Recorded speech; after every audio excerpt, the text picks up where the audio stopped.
further, I got one more thing to do. Pastor Troy, you can stay right where you're at. Pastor Becca, I need you to come up here with me as well. Dawn's going to help me out. Come on, it's a special day. She is.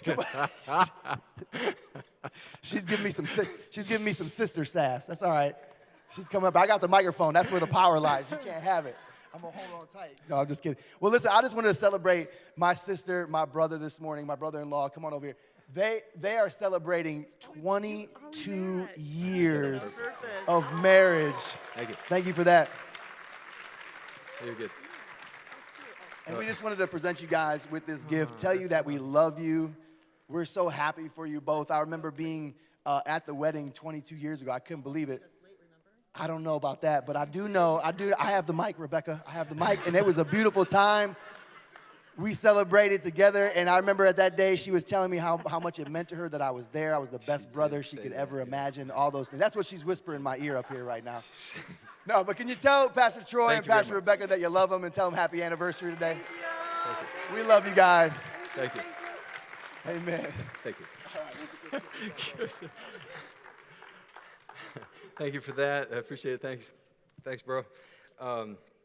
Your Bible, go to it. And as you go there, I want to say, if you have not received a birthday card, then you need to scan the QR code, and you need to let us know when your birthday is, because we celebrate everyone's birthday at Church on the North. Everyone gets a birthday present at Church on the North Coast, okay? So if we didn't know your name was on the list, that's because you didn't scan the QR code and let us know when your birthday is. We want to celebrate you, and so if you could right now just scan that QR code up there. It's on the back of your seats as well if you're not in our system. That way we can celebrate you when your birthday comes, your anniversary comes. We believe that you are a gift to this world, that you were not born of this world, but you were born of the Spirit. And because of that, you have great consequence to our future together here at Church on the North Coast. So happy birthday to everyone who celebrated a birthday this last week. We love you and we celebrate you. In your Bible, go with me to Revelation 22, verse 13. As I start today, let me give you some context here. This book of Revelation, it's Revelation, okay? I just want to clarify that for all of us. There's no S at the end. All right? It's not Revelations. Revelation. All right. Now that this book, it was a letter. It was written by John, either John the Beloved or some other John. I think maybe it was John the Beloved, but it was written, and it was written in form. It's called apocalypse. In the Greek, Revelation is apocalypse, and then you can see where we get our word apocalypse, and why we call things apocalyptic.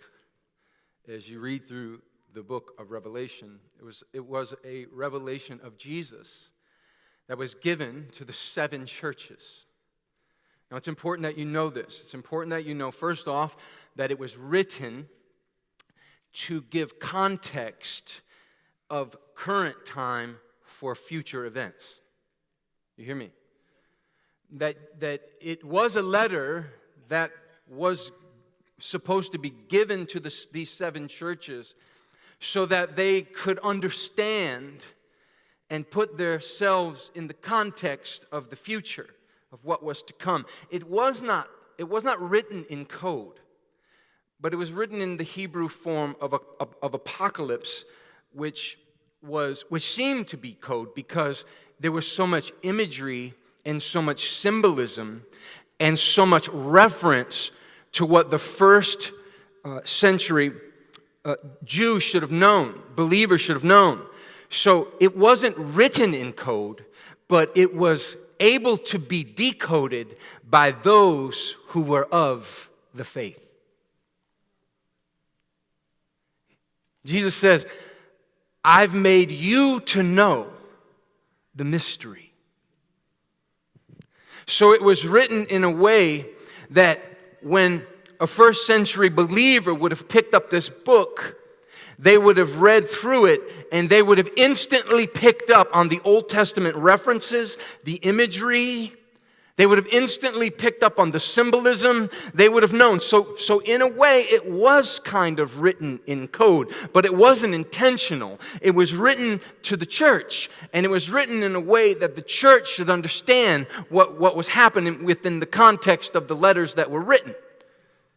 Unfortunately, today,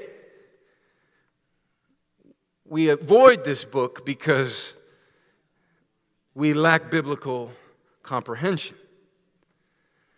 But I want you to know he wrote this book, and it's prophetic. I want you to know it's prophetic.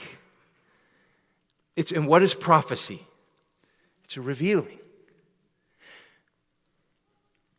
So it's important that you know that whatever you're going through in current time, that has great significance to what's coming in the future. So he writes this letter about the end. Jesus shows up in this revelation, and this is how he closes the last chapter. This is near the closing of the last chapter. Jesus shows up, and he says these words. And there's great significance to these words. He says, I am the Alpha and the Omega. I am the beginning and I am the end. I am the first and I am the last. And at first glance, you might think that he's saying the same thing 3 times if you don't have biblical comprehension. But he is not saying the same thing 3 times. He is talking to his church prophetically. Everybody say, he's talking to me. He's talking to you. And I believe this. I believe this. And maybe one day I'll just write it all out. But I believe that every word in this word, every word that's in that Bible you hold, every word is for now, was for yesterday, and is for tomorrow. It will apply now, it applied yesterday, and it will apply tomorrow. Doesn't matter how far into the future of time we go, that word in your lap, that word on the screen is for you now, tomorrow, and yesterday. He said, I am the same when. When is he the same? Yesterday, today, and forever. He is the same. And he says, I am the Alpha and the Omega. Alpha and Omega are Greek letters. Now just dig what Jesus is doing here. Jesus steps in at the end. He who was at the beginning steps in at the end. And he says to all the world, he says to the culture of his day, to the Greek saturated word of the day, to the world of his day, he says, I am relevant right now. And he says, I am Alpha. I am the first letter, and I am Omega. I am the last letter. I am the Word made flesh. I am Alpha. I am the letter. He's speaking in the culture. And what he's telling you, he says, I am relevant in Rome. I will be relevant in Asia Minor. I will be relevant in America. I will be relevant in Russia. I will be relevant to black people, to white people, to Asian people. I will be relevant. I will be relevant to everybody, everywhere, so long as time continues. He says, I am Alpha. What is Jesus saying? He said, I had the first word, and I am the Omega. And what I began with my first word, I will end with my last word. I had the first word, and he wants you to know today that he who began a good work is faithful to the end. If he began it, he says to you and me today, I started it with my word, and I will end it with my word. He's saying to us today, I am Alpha. I am the first letter of your life, and I am Omega. I am the last letter of your life. Jesus is telling us today, I keep my word. I am a promise keeper. Look, I just want you to understand, he steps into the cataclysmic time of the end here, and he says, I want you to know, if I started it, I'm going to finish it by my word. He's telling us today, he's a promise keeper. He keeps his word. And he's speaking into a time of just cataclysmic events. There's beasts running around. There's all these imagery. There's this apocalyptic imagery all over. And how many feel like we're in apocalyptic times right now? They just announced the other day that aliens are real. Didn't faze us at all. We all went to work. Nobody skipped a beat. We just kept on going, baby. When they said aliens are real, none of us got upset. None of us was like, oh no, aliens are real. No, we were just like, yeah, that's cool. Yeah, aliens are real. Hey, when's my paycheck coming? We are living in apocalyptic times.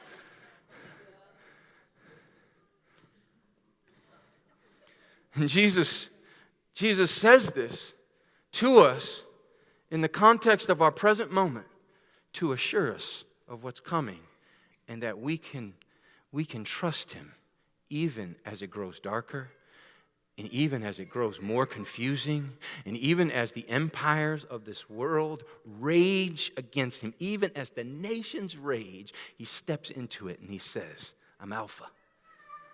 I'm a word keeper. Isaiah 55:11. You know this text. It says, so shall my word. Right?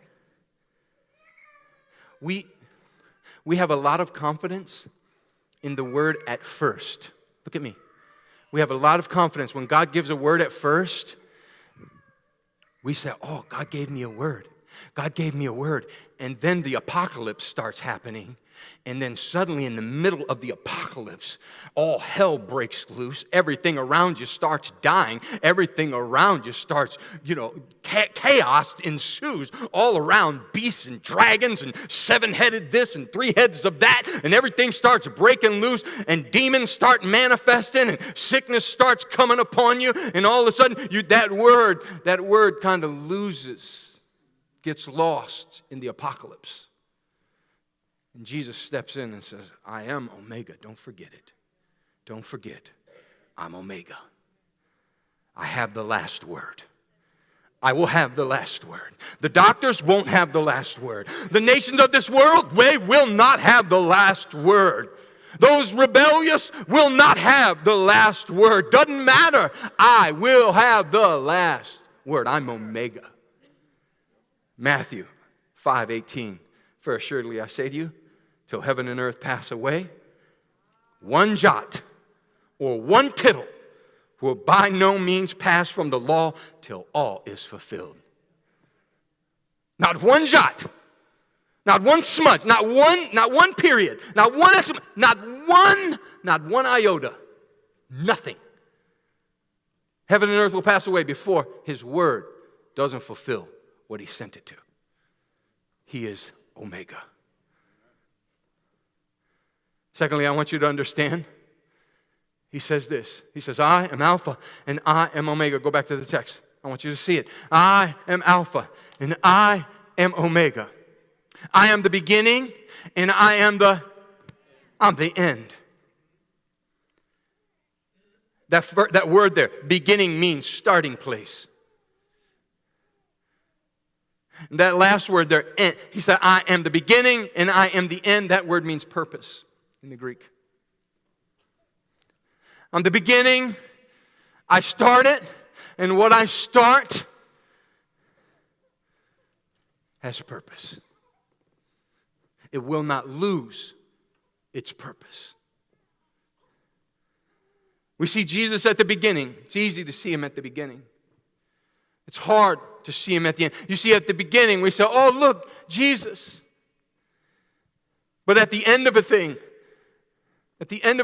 we shake our fist to heaven and say, God, where were you?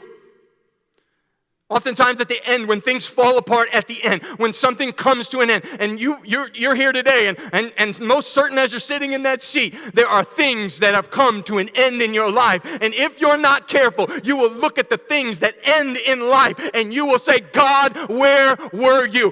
Our brother would have lived, Jesus, if you had been here. Where were you, Jesus? Oftentimes we come to the end of a thing and we say, as Jesus did on the cross, Eli, Eli, lama sabachthani, my God, why have you forsaken me? Where are you when I need you the most? We say this at the end of a thing. And if you're at the end of something today, I want you to hear the words of Jesus. He said, I am the beginning. I started it, and I am the end. If you're at the end of something, I want you to know, just as much as Jesus was at the beginning, he's not at the end. He is the end.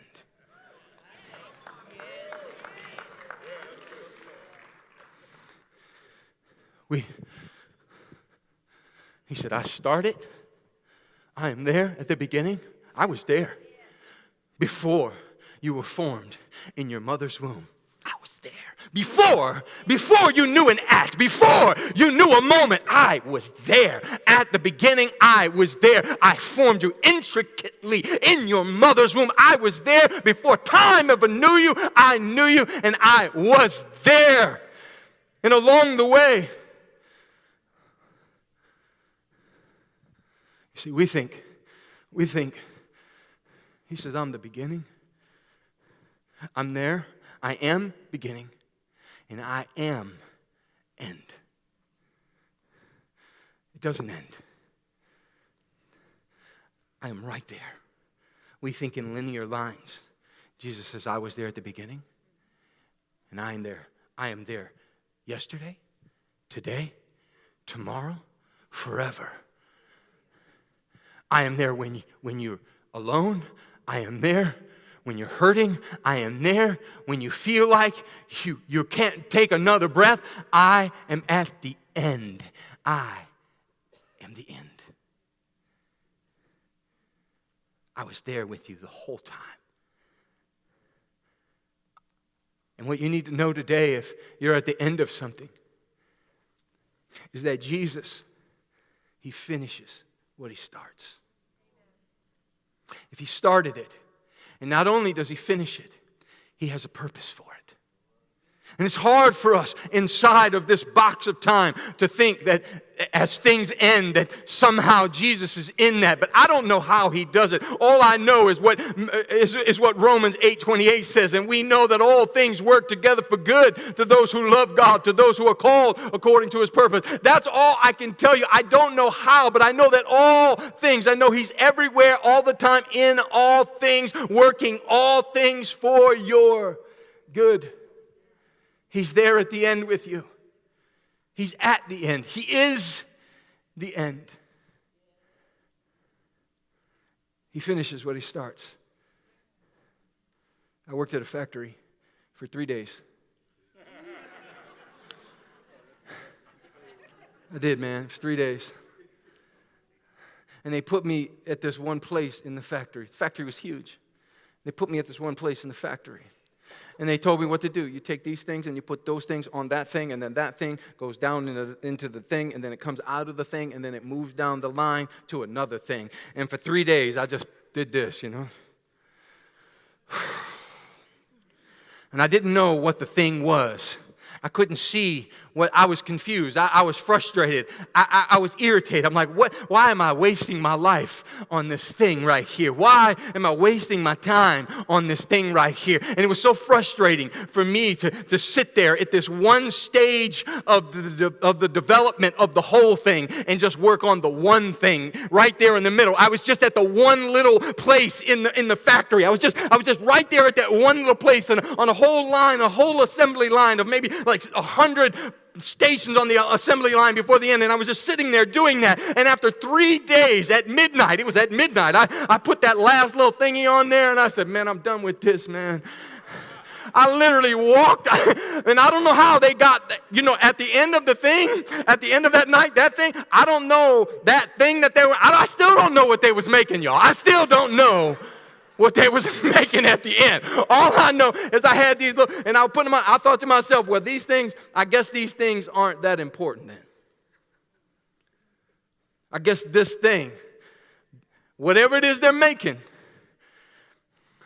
for the next 8 hours, that ain't gonna have that thing. Jesus, I hope what they was making back then, now that I think about it, I think they was making wheelchairs. Lord, forgive me.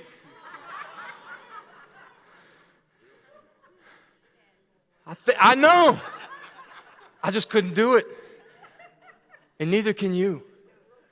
Neither can you, man. Neither can you.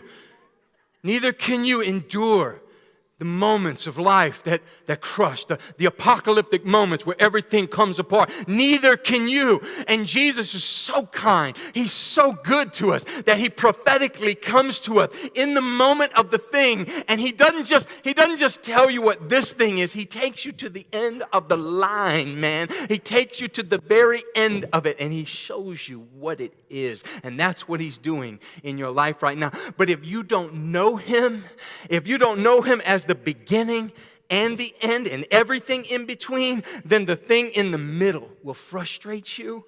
It'll cause you despair. It'll make you bitter, and you will quit. And you will say, I tried Jesus, but you didn't really have intimacy with Jesus, because if you had intimacy with Jesus, what would happen is he's a revelator. He is a revealer. He will come to you and he will say, come along with me. I will prophetically show you the end, even in the middle of your trouble. I will show you that there is meaning in this mess. I will show you that one little part, that one little minute of suffering compared to what's at the end of your life, that one little moment of loss, I want you to know that one little moment, that one little piece that you went through is incomparable to the glory of God at the end of your life. I don't want you to let go. Prophetically, God's coming you today, and he's telling you, don't let go. There is meaning in this moment. I am the beginning, I am the middle, and I am the end, and I don't want you to let go of what I have for you, church. I want you to be encouraged. God is a finisher. He finishes what he starts. He says in his word, Philippians 1:6, being confident of this very thing, that he who has begun a good work in you will complete it until the day of Christ. He finishes. He's a finisher. If I could tell the generation anything, I say learn how to finish some stuff. Anybody can start some stuff. Anybody can start. Show me how you finish, man. Show me how you clean up the truck and wash off the things and put everything back the way it's supposed to go. You know what I'm saying?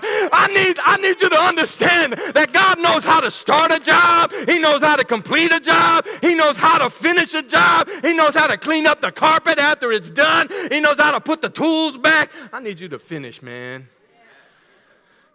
Older I get, the more I'm consumed, right? You know what I mean, right? All us extras are like, yeah, man, just please finish something, man. Give somebody something to do today. I gave this one dude. I said, here's what I want you to do, man. I want you to paint the bottoms of the light posts out there. I went and got all the stuff and brought it back to put it inside. Just paint the bottom of this yellow. Paint it yellow. And so I came back around noon, and he pulled a Troy on me, man. He left. He got 1.5 light posts done. Half of the light post was done. The roller was in the paint in the baking sun, and he walked away. He walked away because he couldn't see the end. He didn't see the end, man. He didn't see souls being saved. He didn't see the glory of God being poured out. He walked away, and oftentimes we walk away prematurely. We quit. We lay it down because we don't know him as the beginning and the end. But I want you to know, if you're at the end of something, He's a finisher. He's a finisher. And then he says, I am the first and I am the last. I am the first. First means chief. Now watch this. First, he said, I am the first. I am the chief cornerstone. I'm the most important cornerstone. And what does a cornerstone do? It holds it makes everything else. It holds up everything else in the building, this chief cornerstone. If you go to Israel with me in November, you will actually go and you will actually see in the temple the chief cornerstone. This one cornerstone that was bigger than all the rest. And it was the critical piece of the entire structure that held everything together through its power. And Jesus here, he says, I am the chief cornerstone of your life. I uphold all things by the word of my power in your life. I am first, and I am eschatos. I am the last. Eschatos, where we get our word eschatology, the study of the end. Eschatos means the extreme end.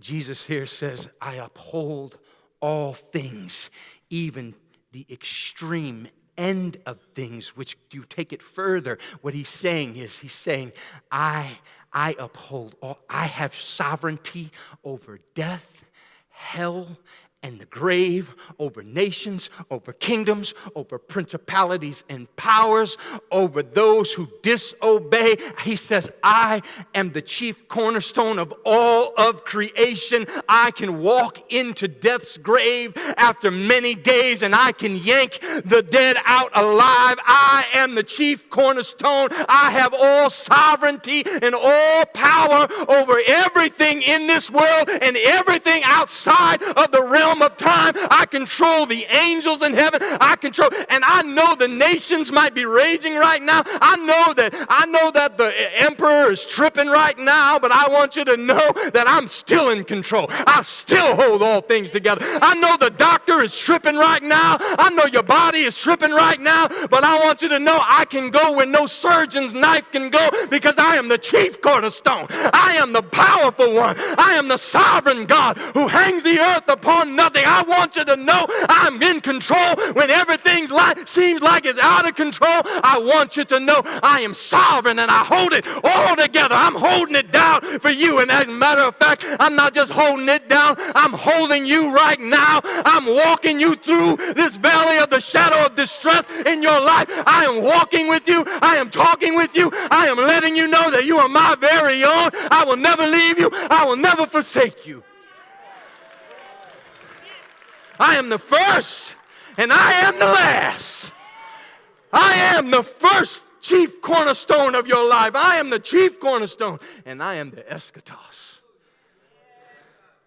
I'm eschatos. Jesus is telling you, he's holding you. Look at what he's telling his church. You see, we look at this and we say, oh, he's just saying, no, he's telling his church. In the middle of the apocalypse, I got you. In the extreme unraveling of your life, I got you. I'm holding you. I know it seems out of control. I know the word of man is opposing what the promise said, but I want you to know what Jesus said. I'm the first. Hey, I'm the first and I'm the last. I'm the eschatos of your life. I hold all things together by the word of my power.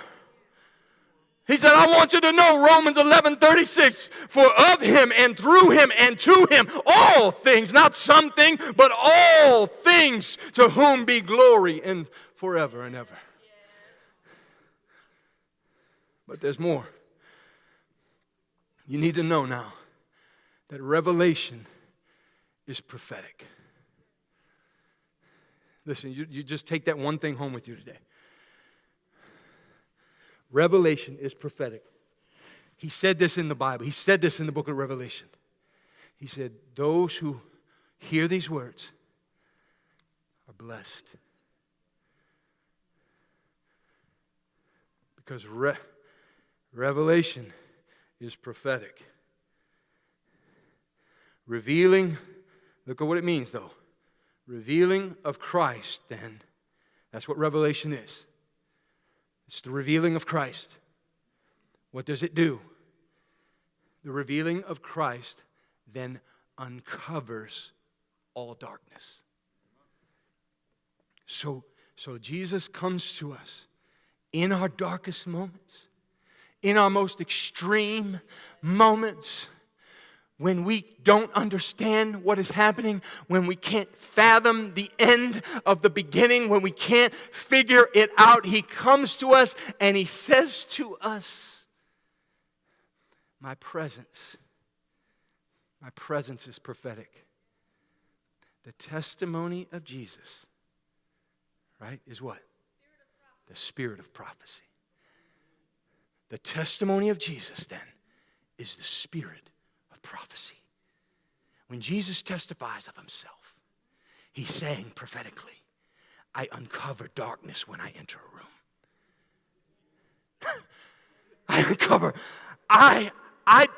In your extreme unraveling of life, when everything is falling apart, what the believer needs most is the revelation of Jesus in that moment. What you need is not a word from man, not a word from the Cleveland Clinic. You need a word. You need a word from God. You need a revealing of Jesus in your moment, because when you get a revealing of Jesus in your moment, He said that is when prophetic utterance comes upon your life, and I begin to expose every dark thing. I pull the blankets back and I let you see that there is no weapon that has ever been formed against you that can ever prosper. I let you see into the deep corners and crevices of hell so you can understand the schemes and the plans of hell that have been forced against you. I let you know that it's going to be okay. Doesn't matter what's happened in your life. I pull back the blanket and I say, look. You are victorious in Christ. You are a winner. You're blessed when you come in. You're blessed when you go out. You are the head and you're the tail. You're not the tail. I want you to know, doesn't matter what He does to you, you are the victorious of Jesus. He uncovers. His presence uncovers. So I'll close with this. Here's what you need. So then, He keeps His word. He's a promise keeper. You need to get a word today from God. Don't you leave this building today until you get a word from God about what's happening in your life today. Don't you dare walk out those doors today until you get a word from God on your situation, a word from God on your children. Not a word from Troy, not a word from an altar minister. No, you need a word from Jesus. You need a revelation of Jesus to come to you intimately and say, this is what I have for you. These are the plans that I have for you. And He exposes the end in the present moment, and He tells you it's going to be okay. You need a word from God. Secondly, if you're at the end of something, I want you to know Jesus is the end. He's not at the end. He is the end. He is the end. And what you need in that moment is you need His presence. You can't walk out of here without His presence. And I don't know how you didn't get it at the beginning of the service. I don't know how you didn't get it, because I know His presence was here. But if you happen to make it through that worship experience and you didn't have His presence, you need to get His presence today. You need a revelation of Jesus today. And then lastly, I want you to know Jesus is holding it all together. He's holding it all together. And you need to just say, hey, Jesus, I just need you to hold me. You know? I wish more men would say that. Jesus, I just need you to hold me right now. I'm not suicidal, but often homicidal. I need you to hold me right now. I'm going to send these people to meet you, Jesus. So I need you to hold me. Now hold me. Sometimes He needs to hold me down. Not just hold me. He's holding me down. Most times it's holding me down. When I'm broken, I don't have a problem, but Jesus, hold me. What am I saying? I'm telling you to pursue intimacy. I'm telling you, every man, woman, boy, girl, every student on the front row, your future, your purpose is relying upon the intimacy you have with Jesus. You need Him to hold you, because there will come a time when all of life will begin to unravel. You won't be able to make sense of it. It'll get dark and apocalyptic. Bigfoot be walking around your living room. You wouldn't even be surprised. You're like, yep, that's it, yep, mm-hmm. Yeah, I'm telling you, if I saw a Bigfoot when I walked into my office just after this, I'd be like, hey, Bigfoot, what's up, man? I doubted you for a minute, but there you are. It's apocalyptic times we live in, Bigfoot, so I'm glad you came out to show me.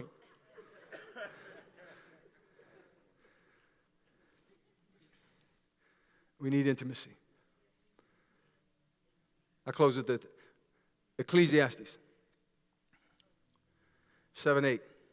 This is what it says. Here's what I want you to walk away from this meeting with.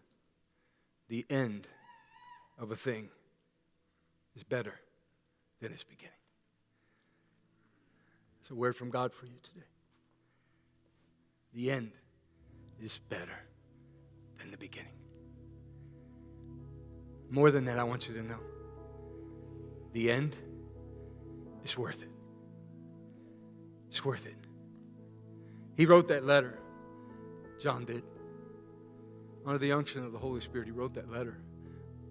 And Jesus revealed himself to him. And he says, those who remain faithful through the Bible, through that book, through that letter. We should look at our books in the Bible as letters to us. I want you to know he wrote you a letter and he said,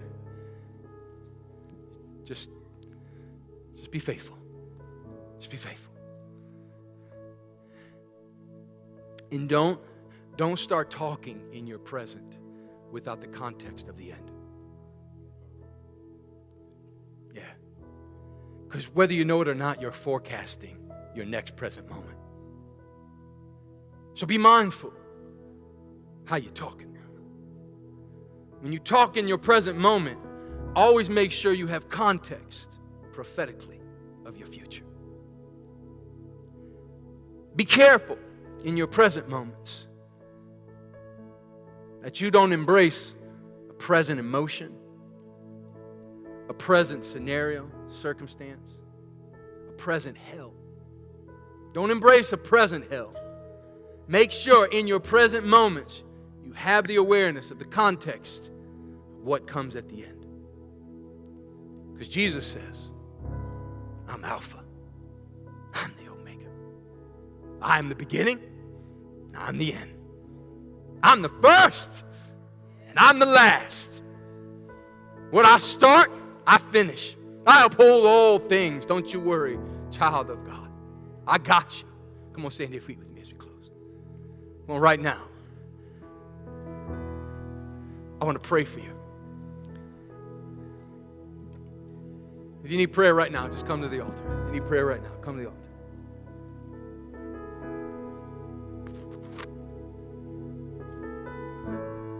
If you're at the end of something, come to the altar. If you're experiencing some extreme unraveling, come to the altar.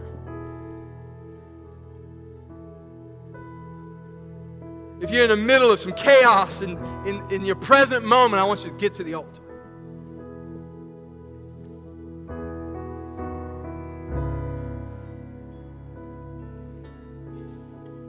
Not the end. This is not your end.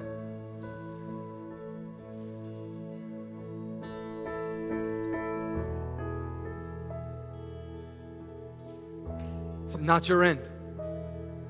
Not your end. Now, prophetically, the presence of the Lord is coming to you. It's revealing to you. He's just pulling back. He's giving you the context.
pray right now. In Jesus' name, into your present moment of despair,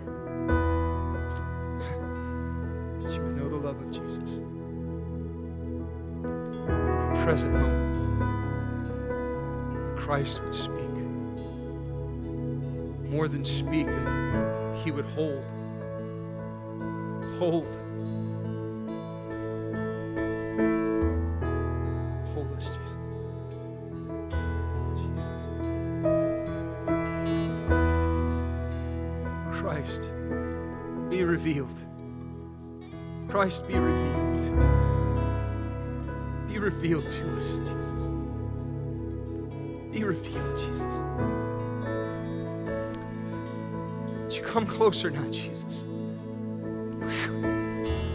Just come closer, Jesus. Come close, Jesus. Closer unto thee. Closer and closer, Jesus. Until your presence consumes. Consume every lie. Consume every lie. Take every lie away from our hearts, from the enemy, by your amazing, glorious presence. Take every lie out of our minds. Take every discouragement off of our hearts. By your presence, God, make new. Make new, God. Bring your presence so close today, Jesus. So close. We bow our knees. We bid you to come into this room right now. Come ever closer, inch by inch. Inch by inch, God. Inch by inch, God. Come closer until we cannot stand. Until flesh dies.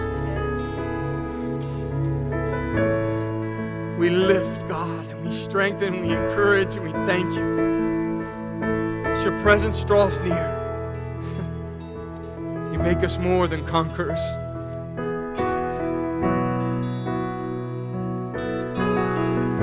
Come closer, Jesus. Come closer, Jesus. Come closer, Jesus.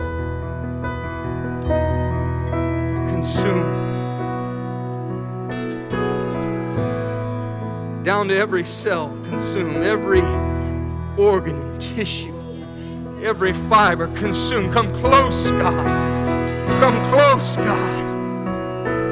Take away every earthly longing that's not of you. Come close, God. Restore your beloved. Come close, Jesus. Come close, Jesus. Come close, Jesus. Come close, Jesus.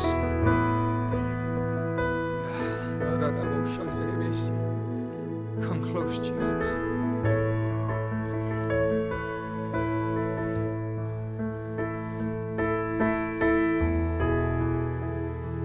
So much so that we walk away from you with residue of glory on us.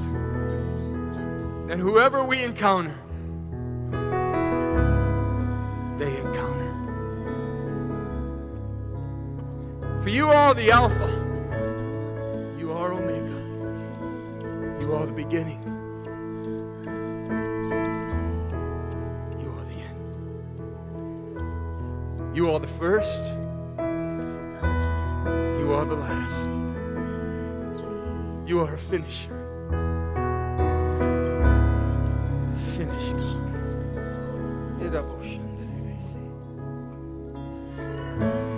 He's finishing. He's finishing.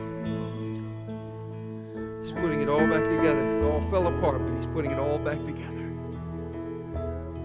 Clarity, truth.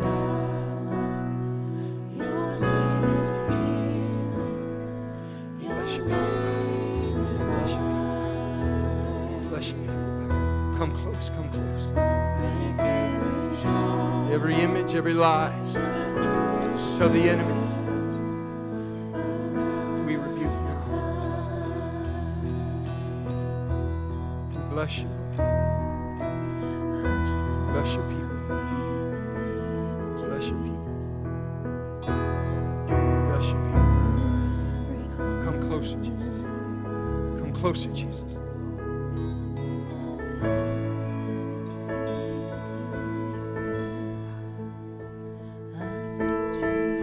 The end, your end is better. He's at the end.